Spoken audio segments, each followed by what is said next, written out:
like your hairline. It's good. Thanks. What about it?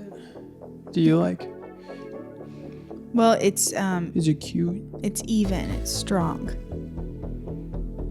Strong. Mm-hmm. Like, even though you got a big forehead, you got a uniform hairline. You know what I mean? Gee, thanks.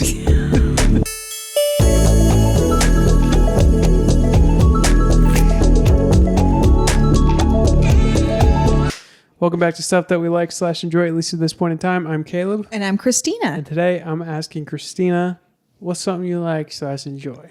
Like / enjoy. Like / enjoy. Shibidi-bidi. Yes, ma'am.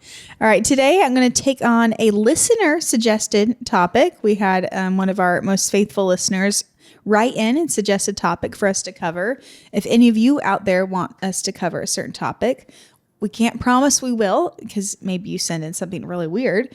But yeah, if you have any topic suggestions, email us at stuff that we like podcast at gmail.com. Anyways, this is from Carson. Carson Acton. Thank you for writing in, buddy. Yeah, buddy. Buddy. Yeah. So it's going to be on the topic he suggested of Wikipedia. Wikipedia. So that's the title, and that's the topic of today. And the title of this segment is going to be, is Wikipedia really unbiased? So I'm going to present my case and let you know from there. And I would love to know if he had ulterior motives in suggesting this topic, because like he was trolling us. Well, no, I could get canceled forever off the internet with what's been coming up about Wikipedia and who's behind it. So okay. We've hardly grown a following. We can't get canceled already before we started. No time like the present to start rebuilding. You know, at this small of a following, we could easily. There we go. Just start over. Okay, go ahead. You're good. So for as long as I've been on the internet, Wikipedia has been there too. And now you all get to learn about the origins of this crowdsourced website. So what is Wikipedia? Wikipedia is a crowdsourced website that has information on it that is crowdsourced.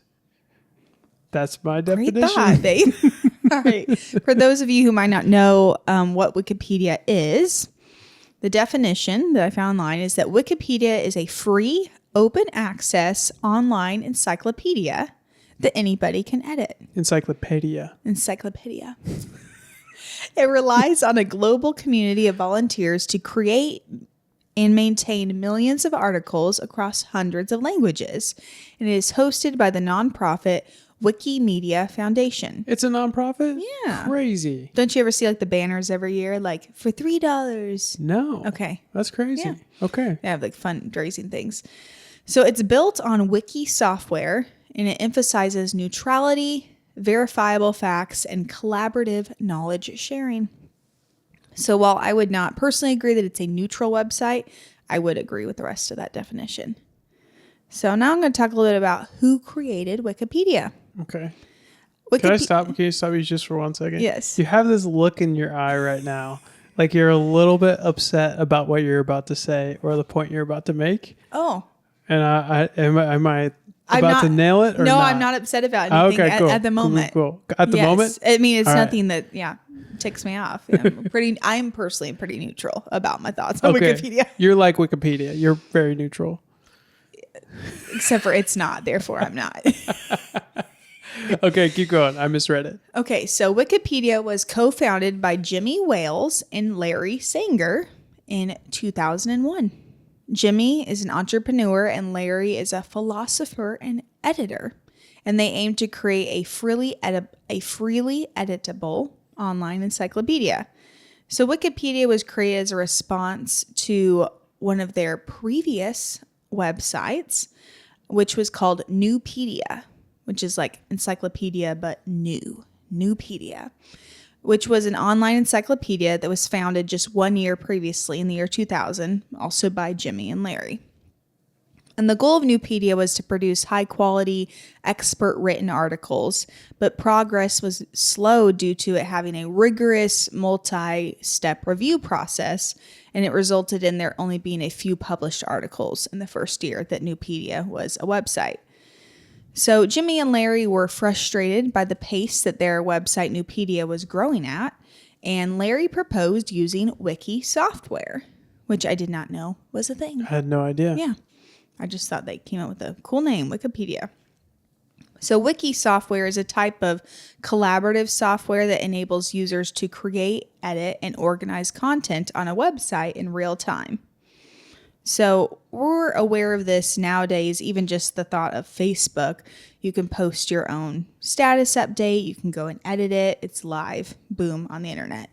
So this was kind of a collaborative way to do this ahead of its time. And this idea led to the launch of Wikipedia on January 15th, 2001, under the website domain wikipedia.com. Initially, it was an experiment to feed content to Nupedia. So they thought, okay, we'll use Wikipedia to crowdsource information, and then we'll curate it and put it on our online encyclopedia, Nupedia. But Wikipedia quickly outgrew even what they expected, because it had an open editing model, which meant that the whole world could contribute to it. By late 2001, they already had 20,000 articles and were expanding into multiple languages. Can you remind me when they started it? That same year, in January. Okay, 20,000 articles in a year. That's pretty crazy. That is pretty wild. And compared to their other website, had only gotten a couple of articles published in a year. In 2003, Jimmy established the Wikimedia Foundation, a nonprofit, to oversee Wikipedia's operations and ensure that it would always remain independent, that it would not be influenced by other sources, because then that would take away from it being a more neutral opinion. Totally. On their, the pages. So then it became wikipedia.org, where it has remained as a nonprofit company to this day. I now want to mention some key milestones or stats about Wikipedia. So in 2004, Wikipedia hit 1 million articles. So in just under 3 years, 1 million articles or pages were created. That's a lot. In 2007, Wikipedia ranked among the top 10 most visited websites globally. Dang. It's not in the top 10 anymore, but it's still way up there. January 2011, it was their 10th anniversary, and they had over 17 million articles across 270 languages. That's so many, because when you think about a Wikipedia article, it's not just one person writing the article. Mm-hmm. It's a collaborative effort, like you've been describing. Yeah. So each article, not each one, but a majority of them, that's a lot of people working on just one article. Yeah. So to have, what'd you say, 17 million? Million across 270 languages. That's super impressive. If you think of most articles, like you mentioned, aren't written by just one person. Yeah. That could be over 100 million people easy contributing to these articles. Yeah. And then in 2020, Wikipedia hit 50 million articles across all languages, with over 6 million being in English alone. And that was the last update from, there's obviously more than 50 million now, but that's pretty insane. Yeah. Yeah. So Wikipedia has 5 core principles as to what governs Wikipedia, and they're referred to as the 5 pillars that guide its operations. And these are, number 1, that Wikipedia is an encyclopedia. The goal is to be comprehensive, reliable source of factual information, not like a dictionary or a blog or a platform for opinions, but just to be, this is the facts. Number 2, Wikipedia is to be written from a neutral point of view. Content must be unbiased, presenting all significant viewpoints fairly without promoting any agenda. Number 3, Wikipedia is free content that anyone can use, edit, and distribute. It has remained free to this day, and anybody can log on and edit an article. Number 4, Wikipedia's editors should treat each other with respect and civility. Even if you disagree, you should communicate well and collaborate. And 5, Wikipedia has no firm rules, which is kind of funny because this is like the 5th rule and they're not rules. So while guidelines exist, their goal is for them to be flexible and serve the project's mission of providing accurate knowledge, encouraging common sense and adaptability. It's like the pirate code. You know, it's like they keep saying they're not necessarily rules. They're just, what did they say in the movie, guidelines or something like that? Well, this is supposed to be the 5 pillars here, Oh but my I'm not gosh. sure about that. Yeah. Yeah. But that's cool. I mean, I agree with that. I The guess concept. all those 5 pillars make Yeah. sense to me. The last one's kind of frustrating because it negates all of the other 4. Exactly. But I like the first 2 a lot. Yeah. It's interesting to me because I think in a crowdsourced, I mean, even if you have a print dictionary, not dictionary, encyclopedia, like Encyclopedia Britannica, Encyclopedia. is that a way how you say it, or It's you not. just? It's from a show. No one will know. It's just for me. Okay, encyclopedia. There you go. Even if you have experts writing an encyclopedia, in a print one, because it's humans writing it, there's going to be an inherent amount of bias. Even, maybe not throughout the whole thing. So I feel like it's literally impossible to write some things from a neutral point of view, especially when it's about people. You can maybe have a neutral point of view about like, there is gravity, or 2 + 2 = 4. But even then, people can argue with that. Yeah, it's interesting because your facts can even sway people one way or the other. Mm-hmm. So it's you can have a factual statement about somebody, Mm-hmm. but you could only be bringing up that factual statement because it's something negative that they did in the past. Yes. Which gives people a negative view of the person you're describing. So Mm-hmm. even the hard, cold facts that you're bringing up on a Wikipedia page, could sway somebody one way or the other, Right. whether or not to like them, to respect them. So yeah, I think you're right. It is all just a little bit biased, no matter how hard we try as humans to be unbiased. Exactly. Yeah, you can present accurate facts, but in a biased way. Mm-hmm. Yeah. So now I want to talk about some controversies, which will lead to us deciding if Wikipedia is actually unbiased and if allowing the whole world to contribute is a good idea. So the first controversy is related to accuracy and reliability. As Wikipedia grew, critics questioned how reliable it was because anybody could contribute to these pages, which means non-experts are contributing. So while there might be an argument as to what qualifies somebody as an expert, the critics have a point on that. But I'm not an astrophysicist, but I could go on the cosmic microwave page on Wikipedia and write just about anything I wanted.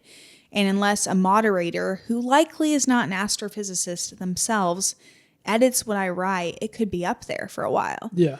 Unless another astrophysicist comes along and is like, this is incorrect. Cosmic microwave theory is actually this.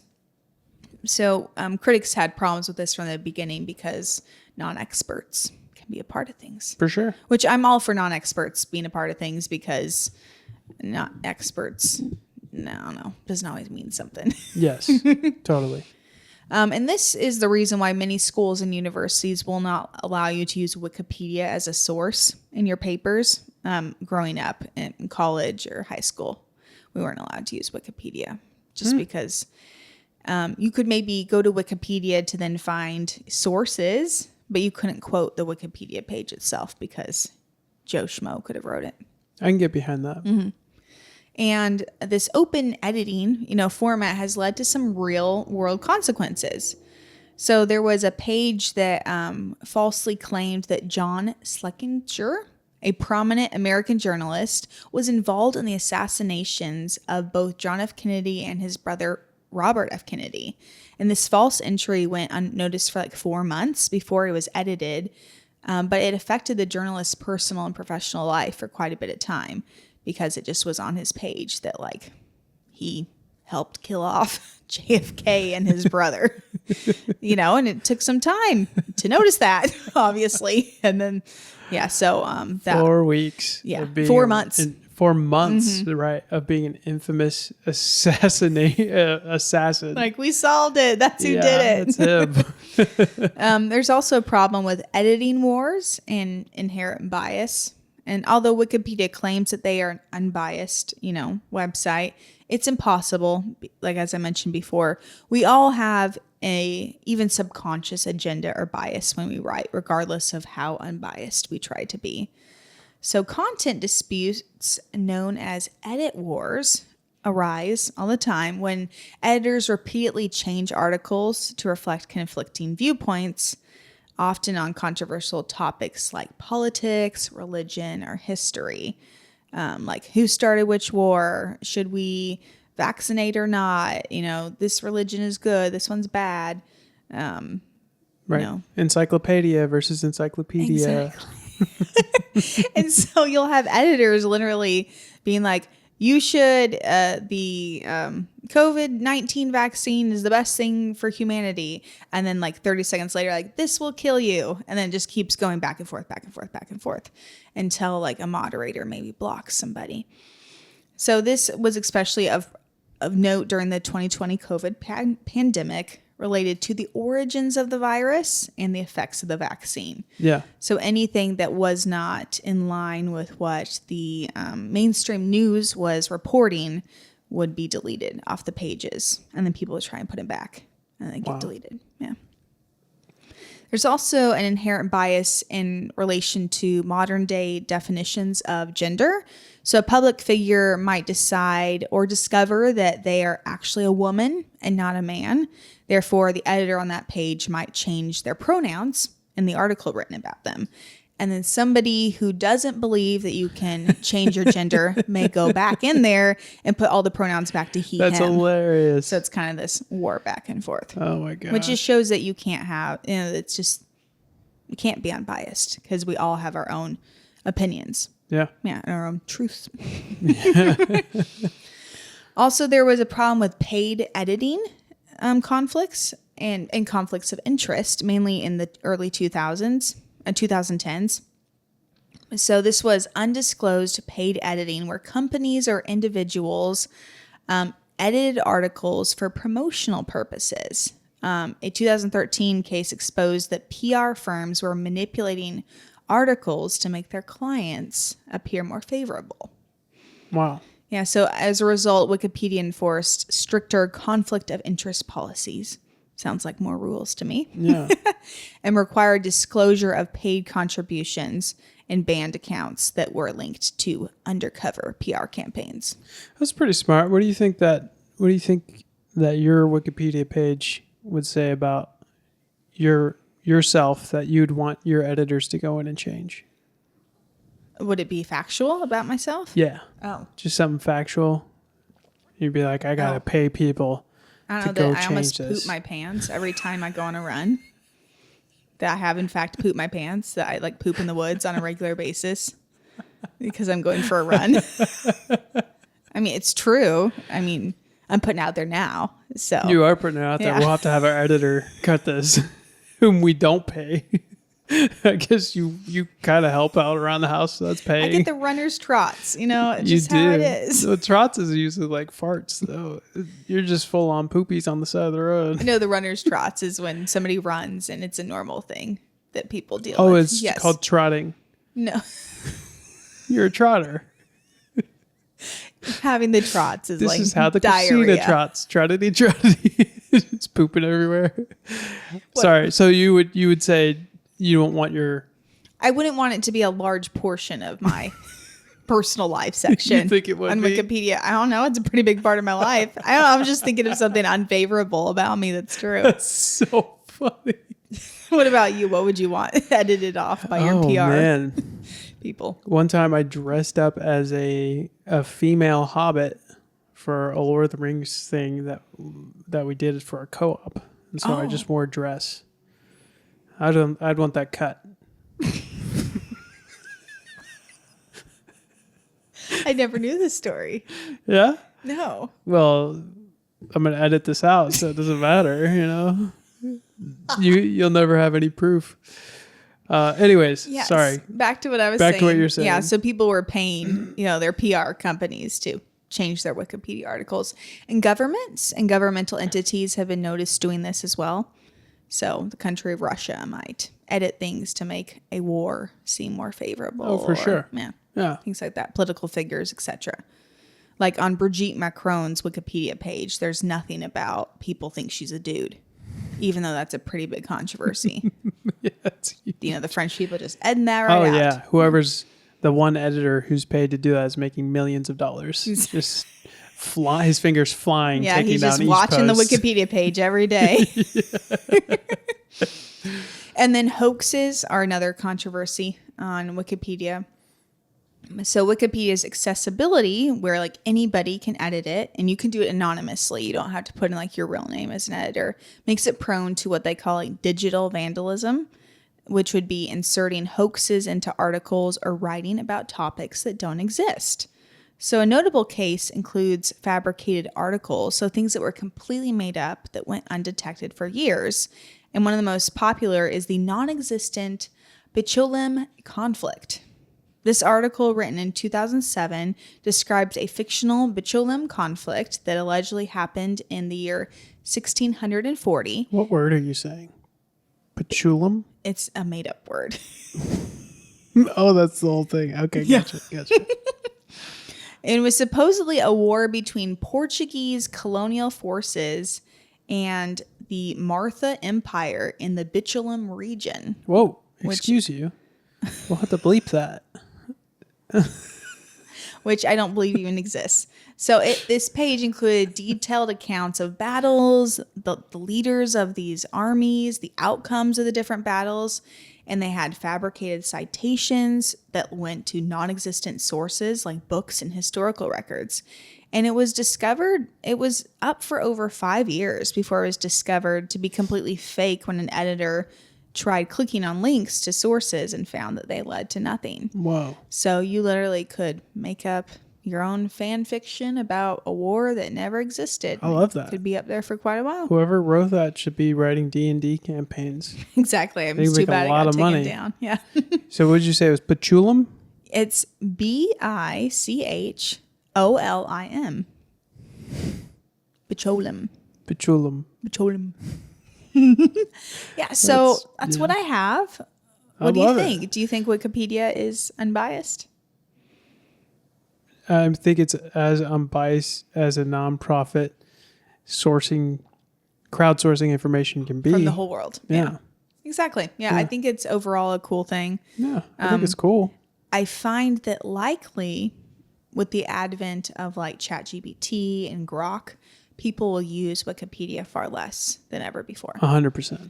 But yes. Grok and ChatGPT will still source from the Wikipedia pages. Isn't that strange? Mm-hmm. Yeah. So we're still getting on Wikipedia just without knowing it. Exactly. Yeah. Wow. Cool. I think it's cool though. You know, I've been known to dabble in the Wikipedia files. And it can be fun sometimes. I mean, if you're trying to look up somebody like real lost in those. Yeah. Yeah. Like look up a character, or even while I was doing my segment on the history of facial piercings, I got a lot of links from Wikipedia just because just because there were so many on there. It really helped me kind of flesh out what I actually thought about facial piercings. So that's great. I like it, you know, for what it is. I like it. I don't think it's causing a lot of harm. Same. So keep it. It's cool. What do you think? I mean, I think overall, as with most anything, you should take it with a grain of salt. I think it gives you an overall good idea of facts. Yeah. Yeah. Okay. I've never edited a Wikipedia page, but now I want to. I've only done it once, and I told a huge lie. I can't remember what it was, but I just wrote something stupid. Probably didn't stay up for very long. Nah, I don't think so. Something about a guy being an assassin. Yeah. In the Bicholim conflict of 1640. Cool. Well, are we ready to move on to myth time? I think so. Let's head on to myth time. All right. Cool. Hey everybody, we started doing a newsletter, a bi-weekly newsletter, and Christina just put it out this week, but it's been going super well. What does it have in it, Christina? It has just a smattering of all the stuff that we like and enjoy. That's the title of the newsletter, all the stuff. So it has links to our podcasts and our Instagram shorts and things like that, but also recipes we're trying, trips we've been on, books we're reading, movies we're watching, songs we're listening to, all sorts of fun stuff like that. And some random facts as well. We've got some really good feedback on it, and so we're going to keep making it, putting it out. If you want to get signed up for that, you can contact us at stuffthatwelikepodcast@gmail.com, and we'll get you signed up for it. Do it now before it costs money, because eventually it's going to cost money. So you may as well be grandfathered in. So get your newsletters while they're hot. Yeah. Back to the show. Heading over to myth time. Christina, what is a myth related to your topic of Wikipedia? All right. Well, first, before I get into the myth, I want to ask you personally, what person do you think has the most viewed Wikipedia page? Mr. Beast. Oh, wow. That's interesting. No. Genghis Khan. What is that funny? It's humorous. Guess. Yeah. Okay. Yes. Mark Zuckerberg. No. No? Yeah. Elon Musk. No. Trump. Interesting. Closer? Biden. So the myth is that most people, and by most, a lot of people, I don't know if it's most, believe that Taylor Swift has the most viewed Wikipedia page. But that is false. Oh. While Taylor Swift is the most viewed woman on Wikipedia with over 288 million page views, Donald Trump No way. comes in at first place with 465 million views on his page, Holy almost double crap. Taylor Swift. And 200 million of those views have been in just the last 2 years. Wow, the boy's popping off. Yeah. Why do you think that is? I'll get into a little bit of that later with my myth. Oh, okay. So Taylor's page has been edited 11,320 times with the help of over 1,700 editors. And Trump's page has been edited 41,712 times with the help of 4,020 editors. Dang. So we're talking about people changing stuff back and forth. Constantly. His page has been edited 41,000 times. But Taylor's view count is still very high at 288 million. In fact, she comes in at third place of the most viewed Wikipedia pages, only preceded by Trump, who, as I mentioned before, has 465 million views. And the second one is very interesting. It is the United States Senate page, which comes in at 355 million views. But 333 million of those views, so all but like 20 million of those views, happened in the 2 months following January 6th, 2020. No way. Yeah.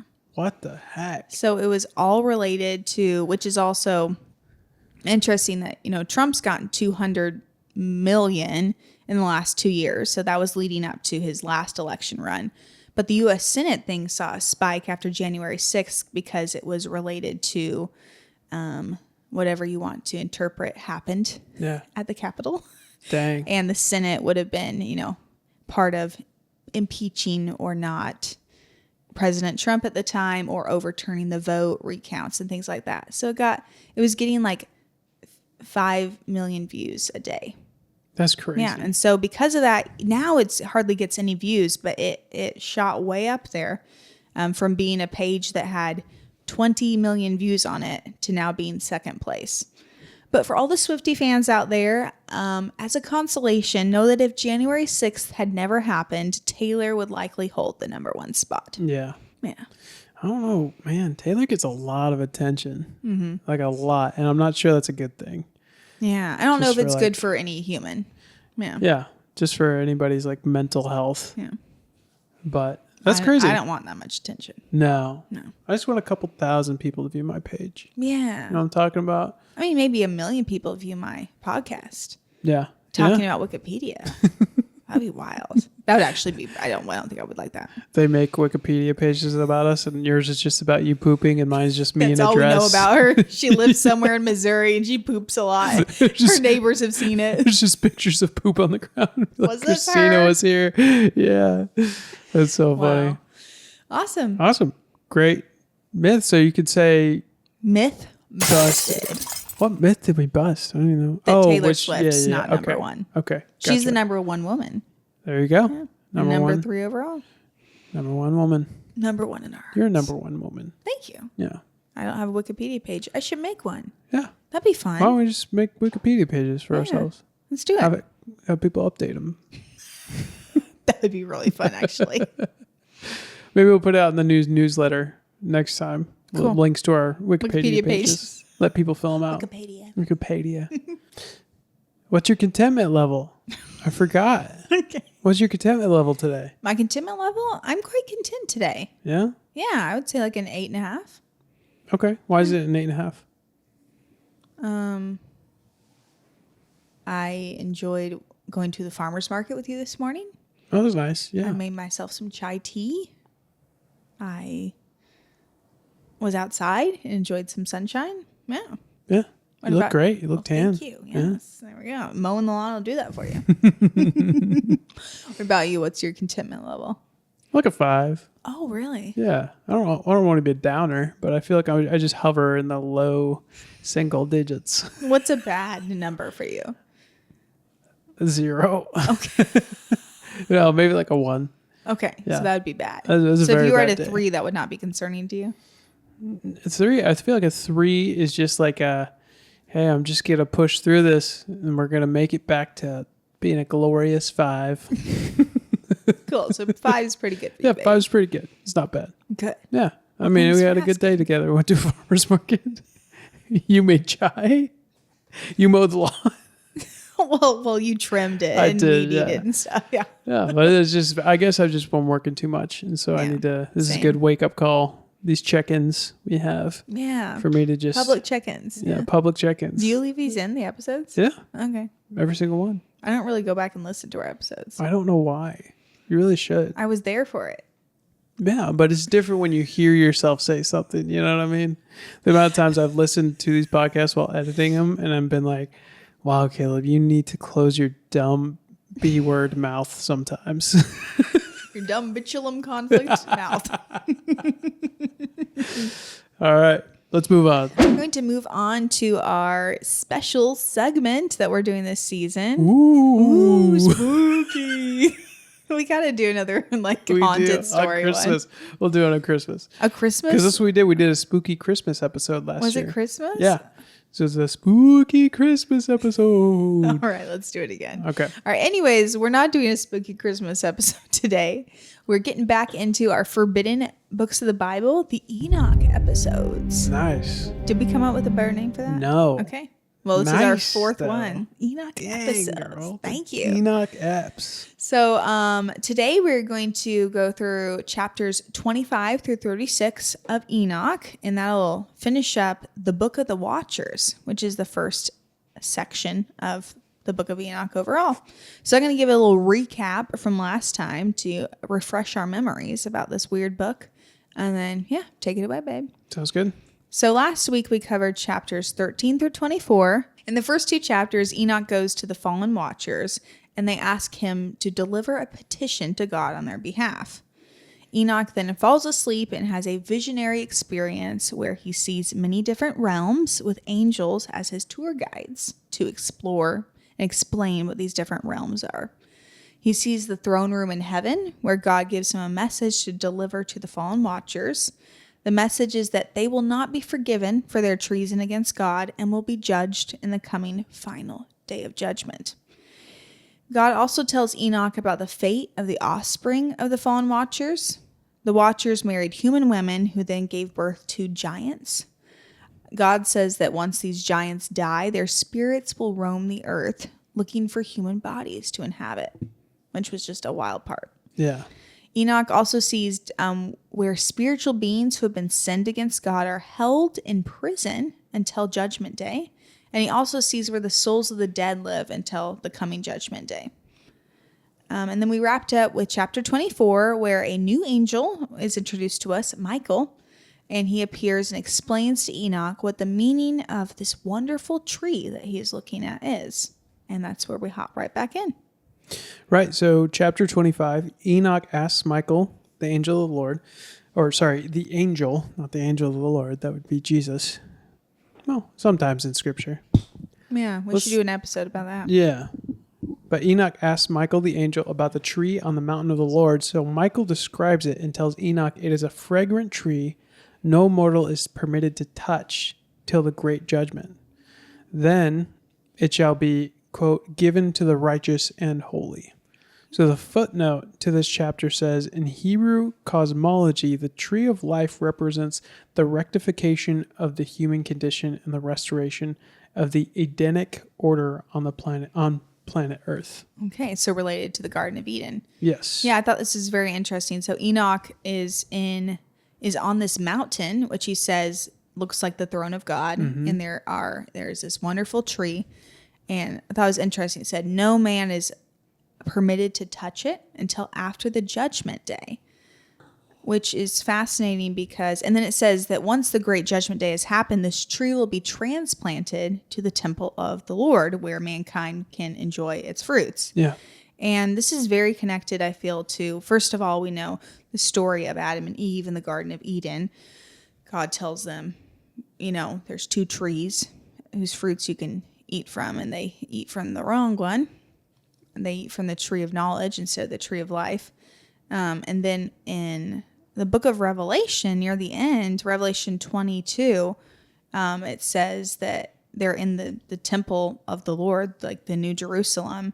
The angel showed me a river of water of life flowing from the throne of God down the middle of the street of the city. And on this river was the tree of life, bearing fruit for every month. And it was for healing of the nations. So I think it's kind of cool that the book of Revelation obviously wasn't written at the time the book of Enoch was, but that the idea that this tree of life that's in the Garden of Eden is going to be moved or end up in the New Jerusalem. Yeah. That's Kind super of some cool. interesting tie-ins. I like that. Yeah. So moving on to chapter 26. Great. Is that all you have for that That's chapter? what I got. Okay. Enoch goes to the middle of the earth, which is crazy. It just says, then I was taken to the middle of the earth or something like that. It's just like a passing note he made. Yes. I have some thoughts on that. Yeah. Yeah. So when it says he was taken to the middle of the earth, this likely symbolizes a place on earth. Like we would say, we live in the Midwest in the middle of the United States. That makes way more sense. Yes. 'Cause I So was he's picturing, not like in the core of the earth. Yeah. But it could mean that. And that would be dope. That would be dope. But he says he went to the middle of the earth and he saw the holy mountain there. So it's likely tying into like Jerusalem and like Mount Zion. So That's that would very be true. the middle of the earth in their context. That's very true. And in my head, it's still the center of the earth. But I agree with you. Okay, and he just burned up. No, it's supernatural. He was taken there in a vision. So he goes to the middle of the earth and he sees a blessed place in which there were trees. He sees a holy mountain and 2 more mountains to the east, one to the east and one to the west, with streams running out from them in deep ravines that didn't have trees and were formed of hard rock. Yeah, so very interesting. Just this picture of these mountains that are full of life. There's water running from them. There's trees. It's beautiful. And then separating these mountains are these like deep, dry, no trees, just rocky ravines. And Uriel, the angel that's with him, goes on to describe those valleys a little bit in the next chapter, chapter 27. So Enoch asks Uriel what object is the blessed land for in the accursed valley. I think he does say object. Yeah, which you is could also interesting. say what's the purpose. Yeah. What's So- the purpose of this place? Yes. Thank you. Uriel says this accursed valley is for those who are cursed forever. He describes them as the accursed, who utter with their lips against the Lord unseemly words, and of his glory speak hard things. Yeah, I thought this was fascinating. So the angel Uriel takes over in this moment. And Uriel, if we go back to, I think, chapter 18, where it describes the roles of these angels, his role is over the place where the wicked are judged, Tartarus. And so Uriel explains to Enoch that these valleys that you see that are all dry and dead are like a holding place for those who curse God until the day of judgment.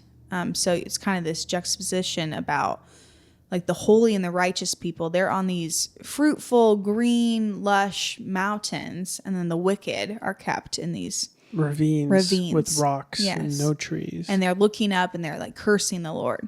Wow. Yeah. And then it continues on. It said in the last days, they will be judged in the righteous and will bless the Lord.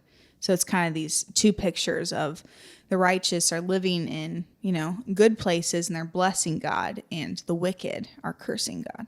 Yeah. So 2 different declarations out of their mouths, but 2 different intentions of the heart. Absolutely. Yeah. Moving on to chapter 28, Enoch goes east into the midst of a mountain range in the desert, This is crazy. Mm-hmm. He's just traveling everywhere. He sees a wilderness. He's living the dream, honestly. He's probably doing it in a van, a built-out converted van, with him and Uriel. I'm imagining him flying along with the angels. No, it's for sure a Sprinter van or a Ford driving through the Middle East. A Ford Transit. Oh man, that's my dream. So he goes to the east into the midst of a mountain range in the desert.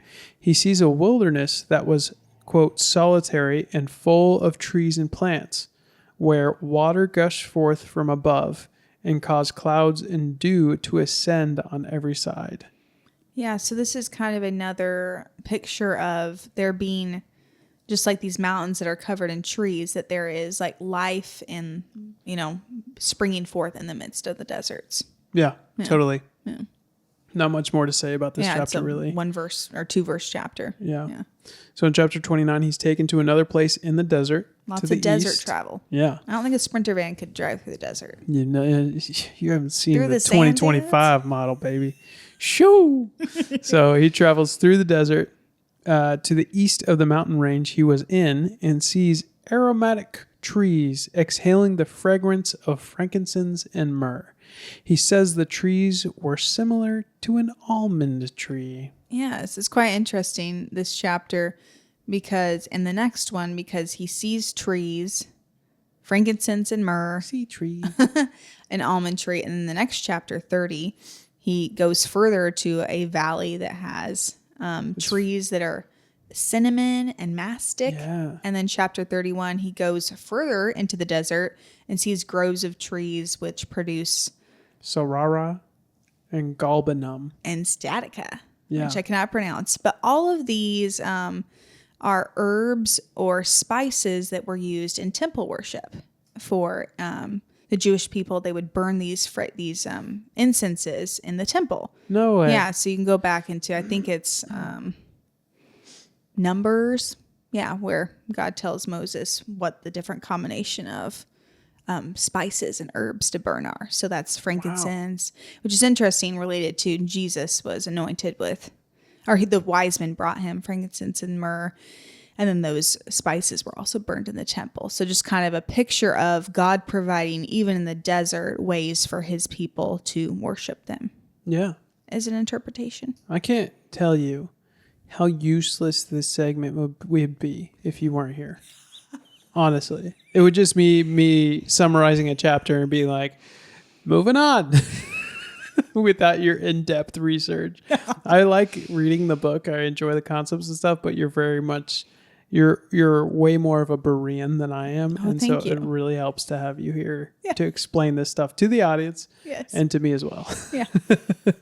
Yeah. So to sum up these 3 chapters is he's encountering these places in the desert where there's trees that are producing spices and fragrant things that could be used for worship in the temple to God. Yeah. So that's through chapter 30, correct? Yeah. 31, actually. 31. So, and 32. We get into cinnamon and pepper and nard. So. Well, in 32, he travels east again and comes to the Garden of Righteousness, which is interesting. Yeah. Which could be interpreted as Eden. Mm-hmm. So there he sees, quote, the tree of wisdom whereof they eat in no great wisdom. Raphael, another angel who's with him, confirms that this is indeed the tree of wisdom from which Adam and Eve ate and, quote, learnt wisdom and their eyes were open. So he's taken to the Garden of Eden and shown the tree of wisdom where Adam and Eve ate. Yeah. It's pretty wild. It's pretty interesting. So like previous chapters, he sees the tree of life. And then now he's come to the tree of wisdom, also known as the tree of knowledge of good and evil. And it says that if you eat the fruit of this tree of knowledge, you'll get great wisdom. And Enoch's obviously very impressed by it. He says, how beautiful is this tree and how attractive it looks. Mm-hmm. Never said that about a tree. How supple its branches. Yes. He doesn't say that, but he thought it. Definitely. So this is obviously, this Garden of Righteousness is a obvious connection to the Book of Genesis. And as I mentioned, the 2 trees in the Garden of Eden, which I kind of just enjoyed reading a little bit about because in the previous chapter, it talks about this tree of life being, nobody can touch it until after the judgment, and then it will be transplanted into like eternity where people will live forever. And then the tree of knowledge does not have any stipulations related to that. Yeah. In fact, Raphael shows up, and he's the angel who's over the spirits of men. He explains that this is the tree of wisdom, which your father, who is old in years, and your aged mother, who were before you. So this isn't saying his actual father and mother, but more so like his ancestors. Mm-hmm. They ate of it and they learned wisdom, and their eyes were opened, and then they knew they were naked, and they were driven out of the garden. Yeah. So it's pretty much just a retelling of Adam and Eve eating of the tree of knowledge and then being kicked out of the Garden of Eden for disobeying God. Yeah, which is pretty insane to have this in another book other than Genesis. Mm-hmm. Like, this is another kind of confirming, I don't know what else to say, but like proof that this actually happened, and that Enoch has some kind of foundation in biblical truth. Mm-hmm. You know what I mean? Right. It's pretty wild to think about. Yeah. Well, I was interested the other day to look up, like, were Adam and Enoch alive at the same time? And they actually were. They were. Yeah, you told me. So even though insane. he's like his fourth, great grandchild, because Adam lived to be 900 and something, Enoch was like 70 when his great grandfather Adam died. And so if, he's having this visionary experience, it would make sense. It says, your father who's old in years and your aged mother, that Adam and Eve were still around. They're still alive. And he knew the stories. And he's like, this is the tree that they ate from. That's so crazy to think about. Yeah. So crazy to think about. He could be 70 and Adam was still alive. Yeah. Wow. Kind of cool. It is. So, yeah, I just really liked that passage, just talking about like just a quick recap of the book of the first couple chapters of Genesis, actually. Yeah. So chapters 33 through 36, there's a lot of talk about portals here. A lot of talk about portals, babe. I need you to explain this to me. Okay, so it mentions a bunch of portals in the heavens, and I looked into what does portal mean, because this book was translated from Ethiopian Ge'ez into, I think, Greek, and then they found portions of it that were written in Aramaic in the Dead Sea Scrolls. And so translators have translated the word to be portal, but it would be more accurately described like an open gate or an open door. So pretty much just an opening. Like a gate would be a portal. Like a gate to a city, it might not have doors, but just kind of an archway. Okay. So just the picture of an opening is probably a better way to explain it than portals. Okay. Unless you want to get real weird with it. Oh, that makes sense. Yeah, so Enoch is then taken to the ends of the earth, and he's taken to like the north, south, east, and west, like the furthest points of the earth in these 4 different times. And in the north edges of the earth, he sees 3 openings in the heavens, and from it come north winds, and which it says they blow cold, hail, frost, snow, dew, and rain. And one of these openings blows north winds on mankind for good, and then the other 2 blow forth north winds for violence and affliction on the earth, which I would agree that hail and snow can be a great violence and affliction to my personal soul at many times. Yes, totally. And in actual reality, like this isn't like, in poetic speak, in actual reality, northern winds are cold winds. So the winds that blow down from the north, that comes, from the context of the United States, it would come down from Canada. It's cold. It's blowing down northern winds. So this kind of relates to this. And this is mentioned even in like the book of Song of Solomon. It talks about north winds and south winds. Like north winds are like negative and south winds are warm. So they're positive. So from there, he goes to... it's interesting because chapter 33 and chapter 34 are almost exactly the same thing. He just like repeats it again with slightly different language. Yeah. He really wanted to emphasize these 3 openings in the north that are cold. He wants to get across. There is frost and snow. They're super cold, and I don't know what to do. Which is funny. I never think of it like hailing in like Israel or the Middle East. Do they have hail? They must. I thought it was just warm. I thought they were getting that south wind. I don't know. Does Israel have snow? I don't know. I don't know if it actually snows, but it may be on mountaintops there. It snows in Hawaii, so it's got to. Does it snow in Hawaii? Yeah. Okay. Well, I could see that happening. Yeah. So moving on to chapter 35, he then goes to the west and he sees 3 openings there. And he goes on down to the east and sees 3 openings there. And then to the south, sees 3 openings there. And from the south, he says, comes dew and rain and wind. And it's spoken of as like a more positive light. And then there's just one little addendum that in the east, in addition to the 3 big openings, there are smaller portals or openings. Yeah. And through them, he says, passes the stars of heaven that run their course from east to west on their set path. So this kind of goes back to, I think, like chapter 2 of the Book of Enoch, where it talks about the stars and the winds, and pretty much nature is going in its set course. And then these watchers, these angels in heaven, go against what their created purpose is and come to earth and, mate with women and create giants.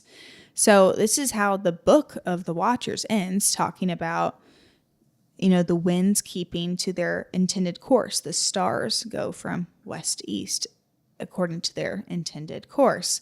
And it's just a way of tying up, like, remember, because Enoch wrote this section of the book, if we're believing Enoch wrote it, to instruct a generation that is to come to not fall into wicked ways, pretty much, to be righteous. And he's kind of tying that back up. Like, remember, even like the stars and the winds go as God intended them, and we should too.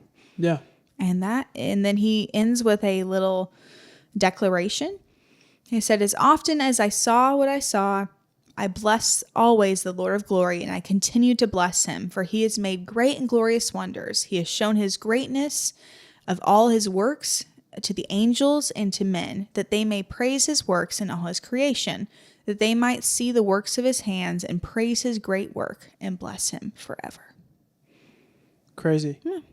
He also kind of said that earlier in the chapter, didn't he? There was many different times where he would he's like, what is this tree? And the angel would tell him, he's like, praise the Lord. Praise the Lord. What is this valley? It's Hallelujah. to keep the cursing souls until judgment day. He's like, bless Praise the Lord. Lord. So I think it's just a way of being like, wow, just amazed at what God has created. Yeah. It's a cool progression of the last 36 chapters, because it went from the discovery that these angels had done something wrong, to telling these angels they had done something wrong, to ending the book with kind of a warning or a telling of, this is how the stars should compose themselves through these portals. And he's like, this is how it should be, because we've seen it go wrong. So now remember how it went wrong, and this is how it should be. Which, as we mentioned, that's a great point, because as we mentioned, I think last week, that in the ancient world, in many different religions, they viewed the stars and the planets, the sun and the moon, as spiritual beings. Yes. So even by Enoch saying, like, the stars of heaven go on their intended course, it's kind of hearkening back to, like, the angels, the watchers, you're supposed to go on your do as God's created you to be, unlike these who came to earth and disobeyed God. Yeah. Awesome. Cool. Well, that has been the first section of the Book of Enoch. That was the Book of the Watchers, which, in my opinion, is the most fascinating. I think it's probably the most close to me believing it should be part of the Bible. Yes, I could see this being the close to being a true account. Yes, absolutely. The rest of the Book of Enoch it's pretty much like every other word is like hit or miss. Like that could be, or that couldn't be part of the Bible, and I'm torn, and some parts are very clearly not part of the Bible. Yes. So I'm excited to get into that too. Yeah, exactly. Yeah. So next week, we're going to move on to the next section of the Book of Enoch, and that is the Book of Parables. So we're going to do chapters 37 through 48. So the next 12.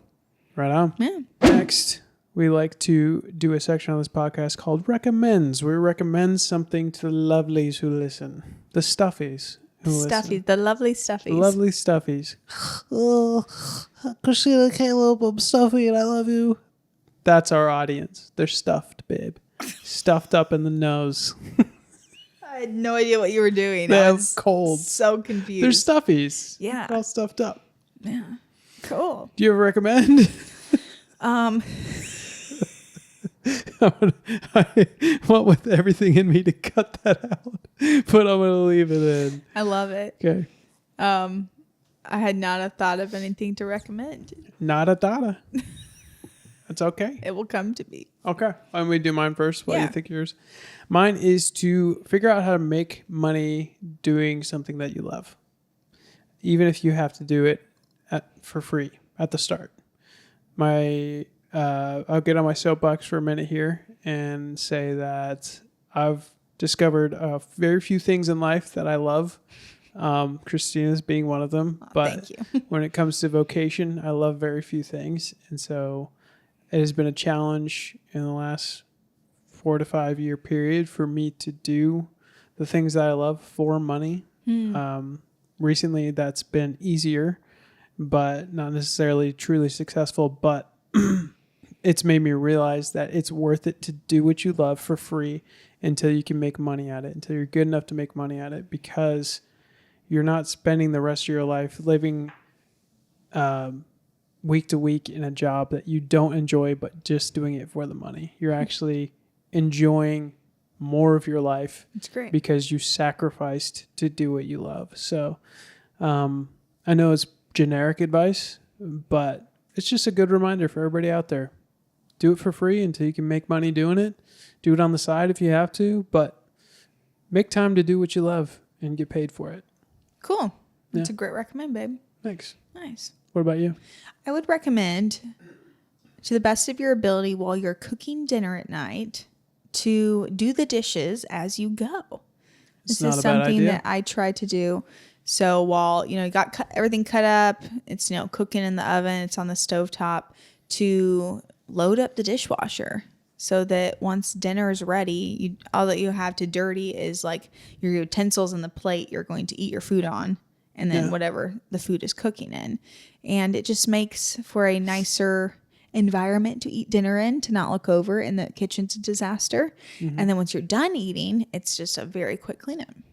So that's my recommend. It's cool. You just have to clean the forks, the bowls. You go outside, pick up Christina's poop, and then you're good to go. I'll cut that out. Great recommend, babe. Thank you. Love it. Do you want me to leave that You in don't or have cut to it out? cut it out. Okay. Just to clarify, I'm not just like willy-nilly like pooping in the streets. It can sound like people are going to stumble across this. Pooping in the streets. Christina's first rap album. I'm in the streets.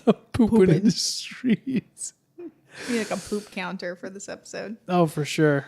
Cool. Well, thank you all for joining us once Well, again. I want to tell people about what we have going on.